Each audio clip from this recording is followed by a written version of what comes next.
Hello, I'm Eric. And I'm Melissa. And today we're doing our Portland Retro Gaming Expo 2017 Day 2 pickup video. Yep. Actually, I guess it's Day 3. Keep messing that up because they've started the expo on... Yeah.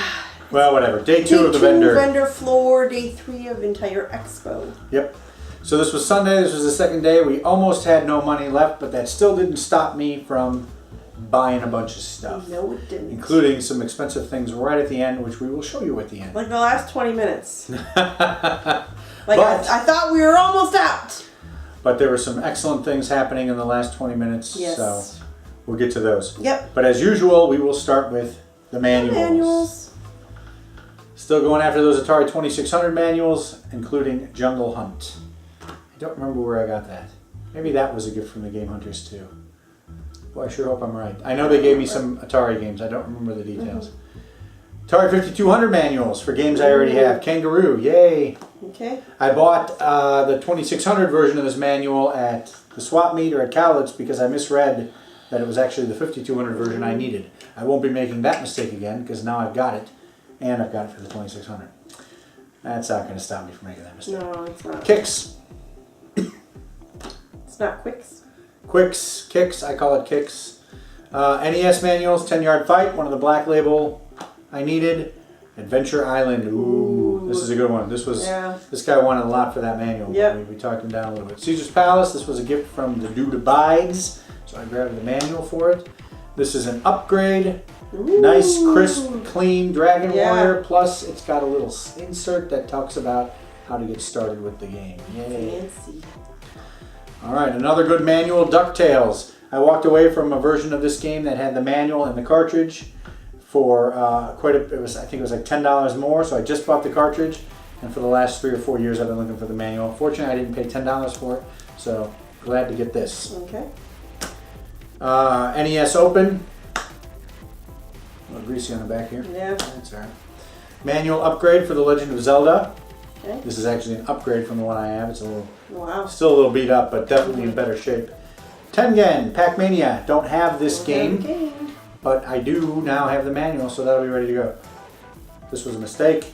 Oh boy. It's an upgrade, so I'm going to count it. That's why I'm showing it, but I already had the manual.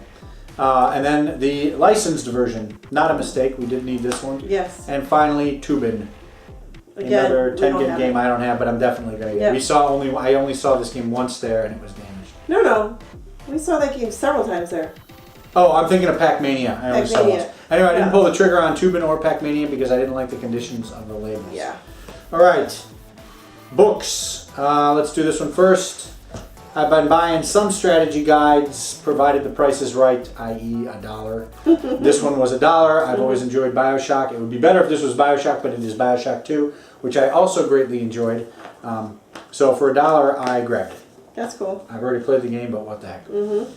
And then the author, it's Brett Weiss, I believe. Yeah, Brett Weiss was there selling his books, and so I grabbed the 100 Greatest Console Video Games, 77 to 87.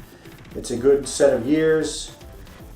I guess I would argue I started gaming in about, it was after 77, but about that time. So this is sort of the stuff I came up when I was coming up in video games. So he signed this for me. I think I just had him sign his name. Yes, Brett Weiss. So nice to get these kinds of books and have them signed by the authors while we were there. Was this next? Well, this was on top of this. Yeah, so miscellaneous item. Actually, Round 2 Gaming was talking to us about this the day before. I had no idea it existed, and then we actually saw it at the expo. And that is the Super Mario Galaxy commemorative launch coin. I've actually pre-ordered Super Mario Odyssey to get the launch coin, and so I thought, what a great idea to have its brother in the collection. So we got the commemorative launch coin. There'll be pictures, but I'll go ahead and open it up real quick. Cool. And there it is. So good to have that. That was fun to get. I had 2 of them actually, so that was kind of nice. And your brother got the other one. You and my brother got one, yeah. All right, so talk about the shirts. Why don't you tell us about them? All right, well, you got this for me. Yeah. I wasn't there. It was at John Riggs' table. I guess he had some stuff. He was giving them away. To give away. Some and I knew Melissa would love. Oops, wrong way. Can you see that? That is a Plants vs. Zombies Plants vs. shirt. Zombie shirt. I don't even remember what that is. I Zombie. do like Plants vs. Yeti? Zombies, so yeah. That's a good game. Good game for you. Pretty good at it, so. Yes, you are. Beats me all the time.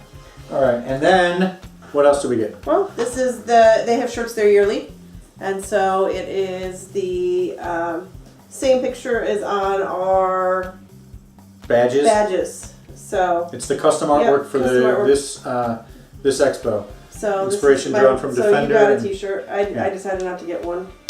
I have a lot of T-shirts. And I don't wear a lot of T-shirts, so. Yep. So you got a T-shirt. And you got a T-shirt. And I got a T-shirt. Yay! All right. So moving into, I guess, the games now. Continuing my trend of buying third-party Atari games. I got an Activision game, Boxing. I got a Magic game, Firefighter. And I got a Coleco game, Smurf. I've been waiting to get this one for a while. I really love the, my friend had it growing up, so I always kind of associated it heavily with the ColecoVision. That is Smurf Rescue in Gargamel's Castle for the ColecoVision. And I've wanted the Atari version for a while just to see how it compares. And also because it's one of the Coleco games that I've decided to start collecting. So you can see we kind of started out slow with the games here, not much. But I did get one from each of the third parties, so that was a lucky, I guess, coincidence. And then for the 7800, I grabbed Complete in Box, Robotron 2084. Can't go wrong with Robotron. I have this for the 5200, and I thought I would see how the 7800 version fares. So that was a good pickup. It wasn't too expensive. And I don't normally collect them boxed, but I do have quite a few 7800 games boxed, so what the hell. And it's in really good shape. All right, miscellaneous stuff. I've had the manual for this game for a while, so I grabbed Joe Montana. I wasn't going to pay more than $1. They had it listed for $3. Your brother negotiated, said, "Look, we're not paying. This is nothing. $1 or nothing." They eventually caved and gave us Joe Montana for Game Gear for $1.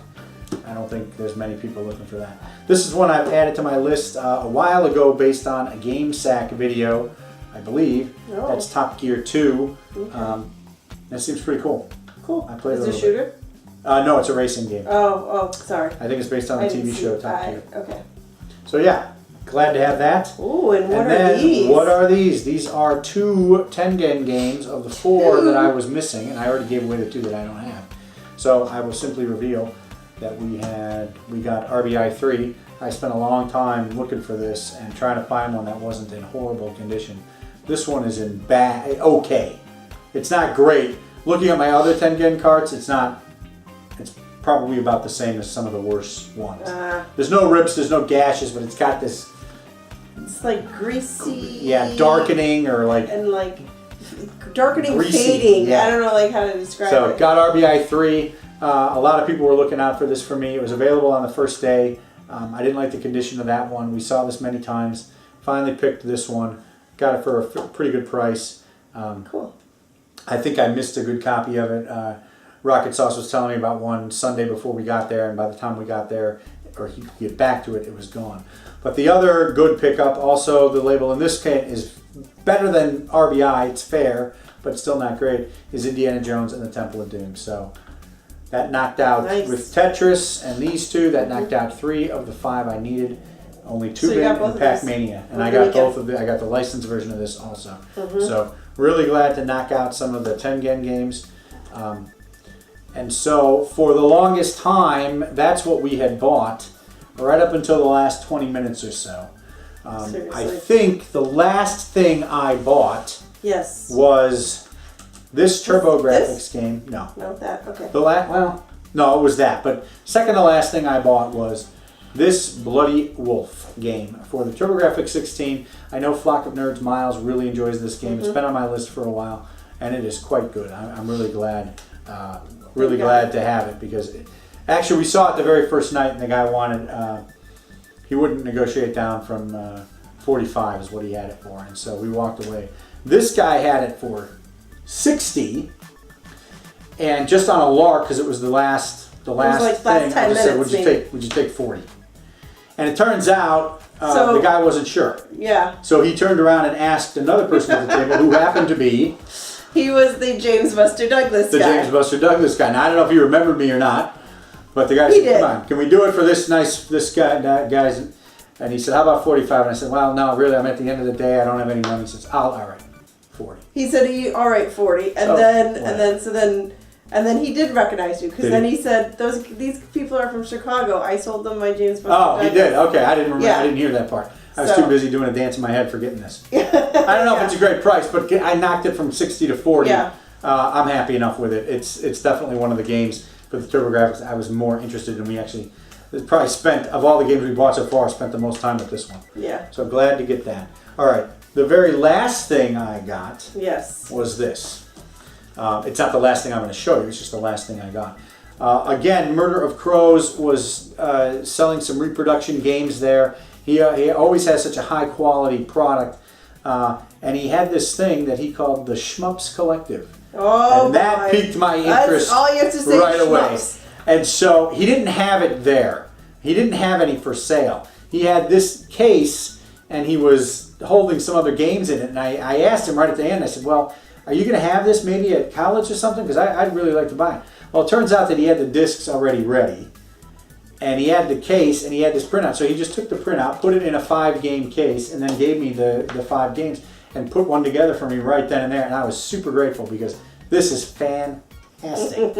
5 Saturn shoot-em-ups. I'll read them off. Man, is that in your wheelhouse? Radiant Silvergun. Wow. Playing Radiant Silvergun on the Saturn is just an unbelievable experience. Battle Garega. I've heard of this, but I have no idea where. Guardian Force.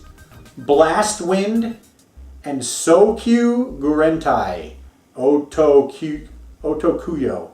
So, fantastic. I tried all of these. There's some I like better than others. I don't remember which ones. They were all great. I'm super thrilled to have this. This is fantastic. I love these reproductions. He does gorgeous artwork on the discs. Just unbelievable. Here, I put Radiant Silvergun in a place of honor. And there they all are. Beautiful collection. Really glad to get this. So I couldn't walk away without getting that. That was maybe the last thing I bought. Yeah. I think we had to scrounge together some bills or something to put that one together. And actually we kind of bought this like after the floor closed. Yeah, we were like walking out. He was in the arcade area, and so that was still kind of open. Oh yeah, because he was still in the yeah, that's right. Because his table was in the arcade area, which happened to still be open. Yeah. So yeah, that's fantastic. Super excited. That almost made day 2. It would have made day 2 by itself if it had not been for this one item, which I actually saw Friday night when we were taking a sneak peek of the vendor floor. And when I asked them about it, I said, well, what are you asking for this? And they said, I think they said 80. And I said, 80? Really? That's a darn good price. So I started looking at it because I was going to buy it right then and there. And then they said, oh, no, wait. Did you say that out loud? Of course not. Oh. I just asked if I could look at it. Okay. And then they said, oh, no, wait. Is that this version? And I said, yes, it is. And they said, oh, no, that one is 150.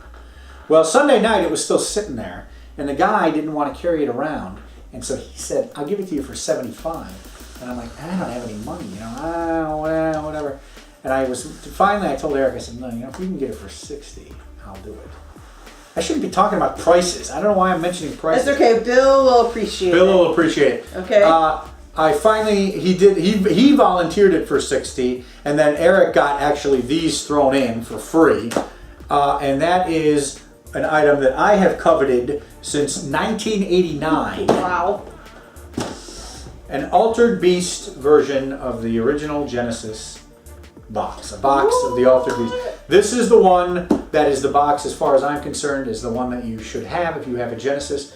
This is the launch, what the system looked like in the first year or so of its launch until they started bundling it with Sonic. This is the version I would have bought at the time if I had had some money and not decided to get a CD player instead, which I thought would make more sense at the time. I wanted one of these for a long time. It's not in pristine condition, which is what I would go for. But considering that the price dropped from, it was only $60, and the system is in here, and 2 controllers, and the power supply. The game is not in here. The RF unit is not in here, but I can get one of those. The little converters are not in here, and the manual, but I have one of the manuals. Oh, wow. I'm going to put together a complete set of this, but it did come with the system. And the one reason I like this is because the styrofoam is in really good shape, and that's hard to get. Yeah. So There's no bags or anything like that, but the styrofoam's in there. It does include the system and 2 controllers, even though I think it only came with 1, and some of the accessories. So really glad to have this, just to sort of relive the launch year of the Sega Genesis. This is what I remember from the year of the launch. So this will have a place of honor in my collection, and it was one of the last things we bought, and I think the price was pretty darn reasonable, all things considered. He didn't want to take it, and I was more than happy to. Yep. So that is our PRGE 2017 experience and our pickups. I think we got a lot of great stuff. We did. We did go over budget a little bit, but or a lot, depending. But there's some fantastic stuff in here, and we definitely lived up to the quantity of quality that I was pushing for. I think we lived up to it. You did good. And again, we had a great time with the Cartridge Club members. Let me mention a couple of other people. Round 2 Gaming and It's Rocket Sauce came out again this year. We met Chris. He's BaseGuy654 on Twitter. He's a new Cartridge Club member. We met him this year. We got to see some of the Portland regulars like Dr. Nintendo. Mm-hmm. We got to see the Dude Abides, Video Games and Other Vices was there. He's somebody we follow on Twitter. And of course some people from out of town, the Seattle group. We saw a number of people there like John Riggs. And I spoke to Kinsey for a moment. And Kelsey. And I didn't see Kelsey. Oh, okay. I didn't really see her. But we did buy some stuff from her booth. Yes. I'm sure I'm forgetting some people. Well, we saw Russ Hunters, Lyman, the Game Hunters, of Russ course. Lyman, They had dinner with us. G-Unit, Kolima, and his brother. all those guys. Yep. All those. Jay Dubious came to dinner with us. Mm-hmm. So it was really great to see everybody again. We love PRG. We saw Luigi Freakout. He's back.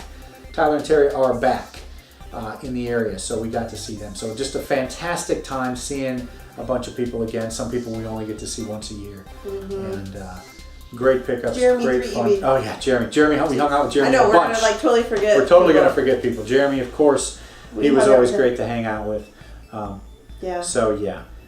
Fantastic time at PRGE, fantastic pickups, fantastic friends, and if you ever have the opportunity to come out to PRGE, do try it. Try to go for it. It's a fantastic weekend, and it really, I think, lives up to the hype. Yeah, it does. So it's been our 5th year. This was our 5th year doing it. And I don't think there's any signs of it stopping. No. We're planning on going again next year. I put next year's date in my calendar. Already. Okay. I'll tell you guys what it is. My brother's coming out, and his wife was like, "I'm not missing." His wife missed it this year. She wasn't able to come, and she's like, "I'm putting in for next year already. I'm putting in my vacation for next year." Yep. So I told my mom, "You got to do it. Sorry, you got to come next year too." We saw Rob. Yes, we saw Rob. Nest Depot? Yeah, I think so. I think you might be closing that down. But someone we met last year, a friend of Musty Hobbits, came out again, and we hung out with him. All right, so next year, October 19th, 20th, and 21st. Yeah, Set your almost the same days Set your as this calendar. year. 19th through the 21st, Friday through Sunday. 1 year to save. All right, that should wrap us up. Yep. So if you enjoyed the video, like us and subscribe.